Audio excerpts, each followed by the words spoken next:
கர்த்தருக்கு ஸ்தோத்திரம். இந்த நாள் தேன்துளி நிகழ்ச்சியிலே உங்களை நான் மீண்டும் சந்திப்பதில் அதிக மகிழ்ச்சி அடைகிறேன். இந்த நாளில் கூட ஆண்டவராகிய இயேசு கிறிஸ்து மார்க் எழுதின சுவிசேஷம் 10ஆம் அதிகாரம் 46 52 வசனங்கள் வரையிலும் அடங்கி இருக்கிறதான ஒரு அற்புத நிகழ்ச்சியை நாம் பார்க்க போகிறோம். ஆண்டவராகிய இயேசு கிறிஸ்து எரிகோவுக்கு வந்துட்டு எரிகோவிலிருந்து திரும்பி செல்கிற வேளையில அவர் வழி அருகிலே ஒரு மனிதன் பிச்சை கேட்டுக் கொண்டிருக்கிறான். அவனுடைய பெயர் திமேயின் குமாரனாகிய பர்திமேயு. அவன் ஒரு பிறவி குருடனாய் இருக்கிறான். அவனுக்கு கண்ணு தெரியாது. ஆனால் அவன் இயேசுவை குறித்து கேள்விப்பட்டிருக்கிறான். அவன் இயேசுவை குறித்து கேள்விப்பட்டு தனக்கு நிச்சயமாய் அவர் ஒரு பார்வையை கொடுப்பார் என்பதை அவனுடைய இருதயத்தில் விசுவாசித்தான். ஆகவே அவன் உரத்த சத்தமாய் இயேசு யார் என்பதை அவன் உள்ளத்திலே அறிந்திருந்தபடியினாலே, தாவீதின் குமாரனே எனக்கு இறங்கும் என்று கேட்கிறான். அந்த நேரத்தில் ஆண்டவராய் இயேசு கிறிஸ்து அதை கேட்கிறார். ஆனாலும் கூட அந்த கூட்டத்தின் மத்தியிலே சீஷர்கள் அவனை அதட்டினதினாலே அவன் முன்னே வர முடியாமல் தவித்துக் கொண்டிருந்தான். இருந்தாலும் கூட அதிக சத்தமாய் உரத்த சத்தமாய் இயேசுவனுடைய காதிலே விழுகிறபடியாக அவன் கேட்கிறான், தாவீதின் குமாரனை எனக்கு இறங்கு என்று. அப்பொழுது இயேசு நின்று அவனுடைய சத்தத்தை கேட்டு அவனை தன்னிடத்திலே வரவழைக்கிறார். அவனை பார்த்த உடனே திடன்கொள் என்று சொல்கிறார். மகனே திடன்கொள், எழுந்திரு, அவன் உன்னை அழைக்கிறார் என்று சீஷர்கள் சொன்னார்கள்.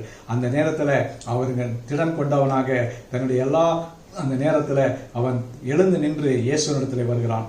இயேசு அவன் உடனே அவன் தன் மேல் அஸ்திரத்தை எரிந்துவிட்டு எழுந்து இயேசுவிடத்தில் வந்தான் என்று பார்க்கிறோம். பிச்சைக்காரர்களுக்கு ஒரு அடையாளம் இருந்தது. அவர்கள் ஒரு மேல் வஸ்திரம் தரித்திருக்க வேண்டும். அந்த மேல் வஸ்திரம் அவனுக்கு வேண்டாம் என்று உதறி தள்ளிவிட்டு இயேசுவிடத்தில் போவேன் என்று சொன்னால், எனக்கு இந்த வஸ்திரம் தேவையில்லை, எனக்கு அவருக்கு சுகத்தை கொடுப்பார், பார்வையை கொடுப்பார், நான் எல்லாரை போல இருப்பேன் என்று அவன் விசுவாசித்தான். அதுபோல் அதை நான் பார்க்கிற வேளையிலே இயேசு அவனை நோக்கி, நான் உனக்கு என்ன செய்ய வேண்டும் என்று அவனிடத்தில் கேட்கிறார். அவனுக்கு பார்வைதான் அடைய வேண்டும். ஆனாலும் கூட அவனுடைய விருப்பத்தை கேட்டு, நான் உனக்கு என்ன செய்ய வேண்டும் என்று கேட்கிறார். அப்பொழுது நான் பார்வை அடைய வேண்டும் என்று கேட்கிறார்.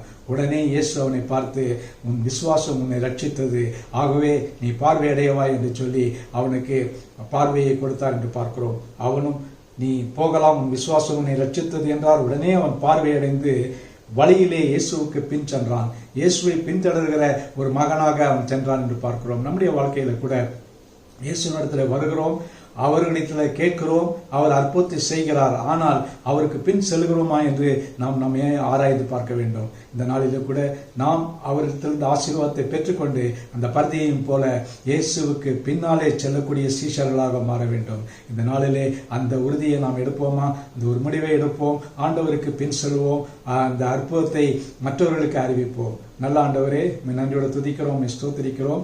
ஆண்டவரே, எங்களுடைய வாழ்க்கையில கூட நாங்கள் விசுவாசத்தோடு கூட எல்லா அற்புதத்தையும் ஆண்டவரே எதிர்நோக்கி பெற்றுக்கொள்ள எங்களுக்கு உதவி செய்யுங்க. மீட்பர் இயேசுவின் நாமத்தில் ஜெபிக்கிறேன் நல்ல பிதாவே, ஆமென், ஆமென். கர்த்தர் உங்களை ஆசீர்வதிப்பாராக. இந்த நாள் ஒரு ஆசீர்வாதமான நாளாக உங்களுக்கு அமையட்டும்.